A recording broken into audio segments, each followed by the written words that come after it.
Hello everyone and welcome back. Today we're looking at 3 of the different Mandalorian type figures that we have available right now. Now, as I say right now, actually I think all 3 of these were bought in the store. So I've gotten the Paz Vizsla. I got him out of a Walmart, and then the Mandalorian Privateer, as well as the Shriek Hawk, I had gotten those out of a Target store. So, whatever's available around you, I do want to just kind of say, hey, these are where I got these from. Interesting figures. I like the idea. And of course, trying to have all 3 of them so it looks more like, we have our Mandalorian forces here. I think it is wonderful, especially the fact that, we do have 3 different types. Now, this one I would definitely say, if you could, pick up a second one for, of course, I look at it for like role-playing and all that, so I could have like 2 of them to say, hey, they're, just a group of Mandalorian privateers that you're fighting or working with, or whatever the case may be. But that's me. I always think of things in a role-playing game sense, so I'm just silly that way. If you've watched the channel long enough, I think you get that sense. So we'll start opening them up. We'll look at the boxes individually. Now, I believe he was more on the... I think he did later on end up over on whatever the planet was that they were on. I don't believe that they had really... No, I think maybe they did end up on Mandalore again. I'm just trying to rethink how that all worked out, because it's been a little bit since I've watched it. So, all right, a descendant of the esteemed House Vizsla, brawny warrior Paz, was protected by the strongest Beskar armor. So, of course, he is one of those nice big, brawny, chunky kind of guys. Very stout and all that, and he's got a heavy blaster, or heavy repeating blaster, I should say, to go along with it. So, as I pull him out of there, and he does have a front cover onto there, so that way we can keep him securely inside.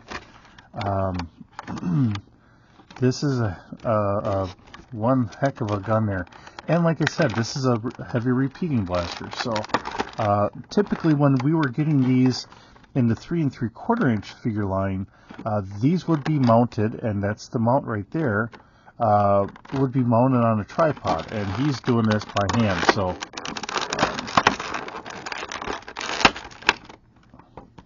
I'm just trying to keep all that in perspective here. If I can get them out.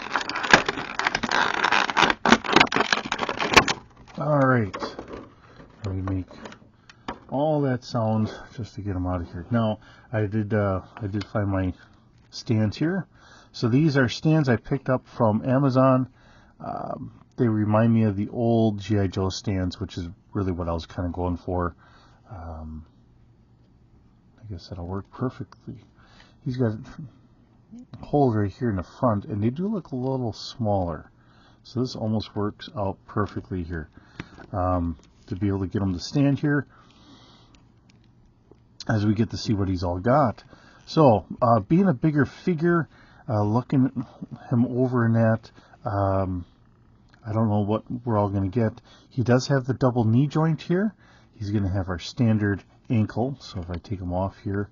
But he's got the armor on here, so do keep that in mind. He's got the extra armor there, so his movements, while he can go back all the way, this front armor does prevent him from going too far forward. So, and he can stretch his leg out a little bit. There we are. Once we snap that all the way around. But yeah, he is a very big guy, and he's got a wrist. If I remember correctly, this was a flamethrower, and he's got a bigger stud on the back for his backpack. He has the nice shoulder armor here. He only has a single elbow. Of course, you can twist, but with his armor being the way it is and that, it doesn't twist the best, but it does twist some. And he has his helmet. Now the whole thing is, these helmets aren't going to come off and you're not going to see a face, so you don't have to worry about that. Alright, so we'll get him back on our stand here. Nice looking gentleman. Come on. There it is. And we'll look at his backpack here with his repeating blaster. So it's a 3-barreled repeating blaster, so it's a little bit lighter weight. It's going to be a big gun. Guessing he's going to be holding it here as well as in the back. We will get his backpack on here. Now his backpack, we have the thrusters, but we don't have a shooting rocket in the middle there. So he can fly, but he's not going to be trying to get this out here. There we go. He's not going to be shooting any missiles or anything off of his back. Okay, I think if I can get his hand in there. There we go. And if I can get his hand, whoop, and here, actually I got him holding it backwards in the front, but I mean, we get the idea. And yeah, he's probably going to be sitting there looking this way, kind of shooting as he figures this all out and kind of goes that way. Like I said, his hand is probably going to be facing the other way. He's going to hold it underneath there. But yeah, and it's funny because I'm looking at this now. This is all looks like a belt-fed energy weapon, but this right here almost looks like that would be the old charging handle. In a way, to me it does. So we'll get him standing up here. We'll grab our next Mandalorian out, and that's going to be our privateer. And of course, let's see, we have to take back Mandalore, Bo-Katan, Kazin, and X-Wolves led a combined force by Mandalorian warriors that included privateers, night owls, and children of the watch. So everyone kind of banded together, set aside their differences, which to me I think is a very good way of doing something else in the Star Wars universe, but that would be my own little creation. We'll set that on top there. Alright. Because my bunnies are making sounds.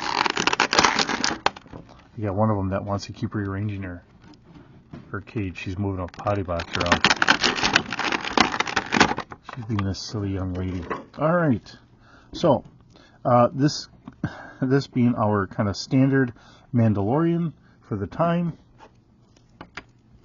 He's got his feet stand pegs on the back.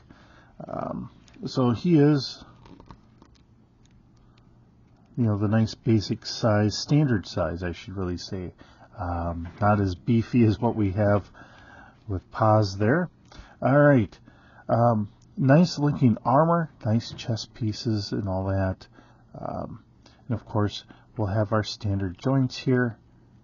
He does have only a single knee. So they only gave him a single knee, not a double knee. Alright, and a single elbow here. The armor pieces are a little bit movable, so if we needed to. The other thing is, Paz has the double shoulder joint, and he's only got a single. So he is more of a basic figure. And then this can actually slide down or stay up. Now we do have the Mandalorian kind of little brick block, however you want to call it, looking blaster. That fits nicely in the holster there.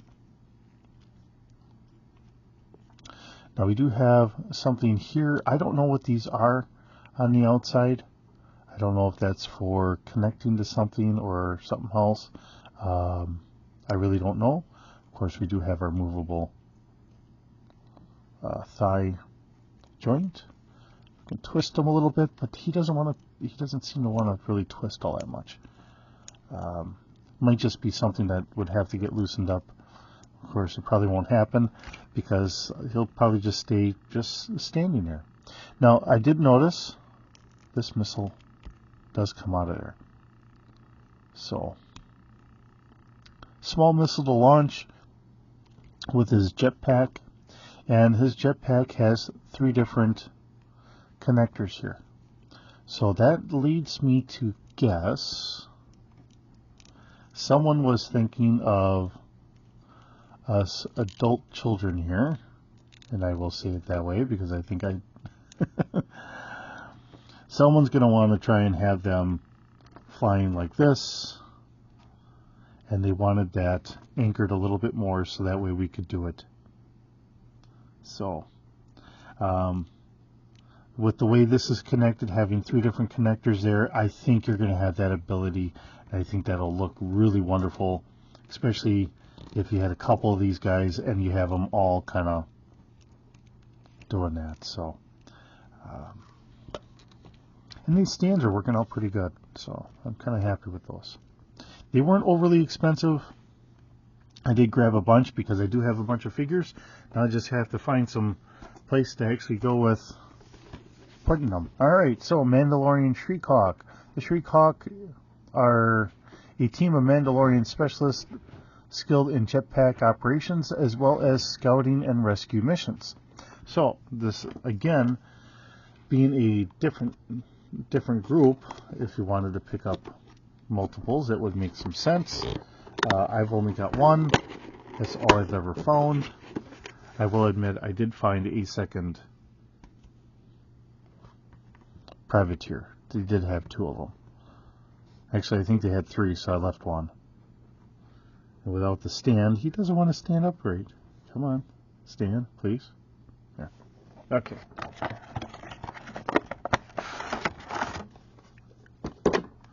Okay.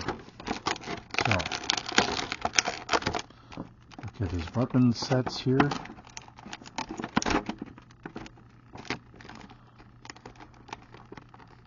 And he looks like he's got the disintegrator rifle, similar to what Boba Fett had.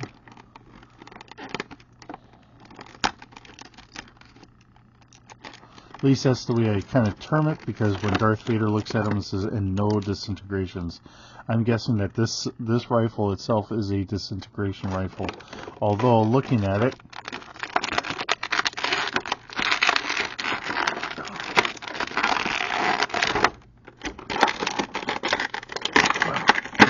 there we go. Looking at it, it really reminds me of something else. Okay.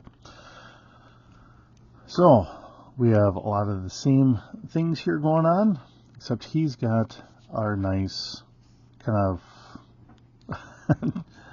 he's got a little bit of a cloak, kind of like chaps of some sort for some reason. Okay, and surprisingly enough, he's got that similar piece on the outside here, so they're kind of copying the same legs a little bit, or at least parts, maybe the knee joint, but it's colored differently, and it is only a single knee. So he's more of the basic. Has some nice high boots. And we have different pieces of armor there. And of course he has a similar handgun, although I will notice this one feels thicker than what our privateers had. So it is a little bit beefed up, probably a little bit more specialized, maybe modified or of some sort. So, and his armor is nicely discolored from different spots here and there. So I thought it was really nice to have one different one like this. Get him on a stand here. Because that way you have someone that looks a little different. He doesn't look like the same old. So whether you wanted to make him kind of like their team leader or whatever. And looking at this, because we have a cylinder in the back as well as the hammer. So this looks like it is essentially a Star Wars take on the old carbine. So the original carbine, my silliness here, was essentially a nice long-barreled revolver in a lot of regards. So we have a cylinder similar to that as a revolver. It is a longer barrel, so that way you can go out to a longer range, but really it was meant for troops that were mounted on a horse, because you can't obviously hold the reins and try and reload as often, so they would have a revolver instead of a single shot. So that's where that all kind of comes from. And of course we'll try and get it into his hand here if I can, which I know I will be able to. It's always a little difficult because I've got a camera right in front of me and I'm trying to look over that, and this is not as easy as I try to make it seem like. Alright, and we're there.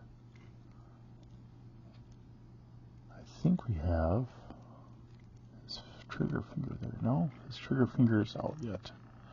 That's what's holding us up here.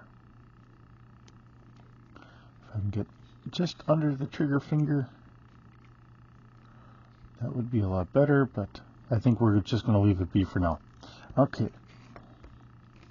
But again, it's another nice looking figure. Great collection to anyone's. Oh, it's in the back. There we go. Trying to get him to stand on here again. I got one. Alright. I'll put his gun down. So we're all friends. We're all friendly Mandalorians here. All kind of saying hi to you. And then looking at his, again, now they have the similar connectors on his jetpack. And then that pops out, same as the others. So again, that works just the same as theirs. So that means that with these extra connectors, we should be able to have them dangling from a wire to make it look like they are flying in our homes. And I could maybe see putting a teddy bear somewhere like they're attacking the teddy bear. Alright, I think we could do that. I might have to do that. Alright, well, with that, it's a nice group of figures here. Wonderful, and I wanted to have them all together because I think that really makes a lot of sense here. And it's a lot of fun looking at them. So, with that, thanks for stopping by. It's wonderful having you around.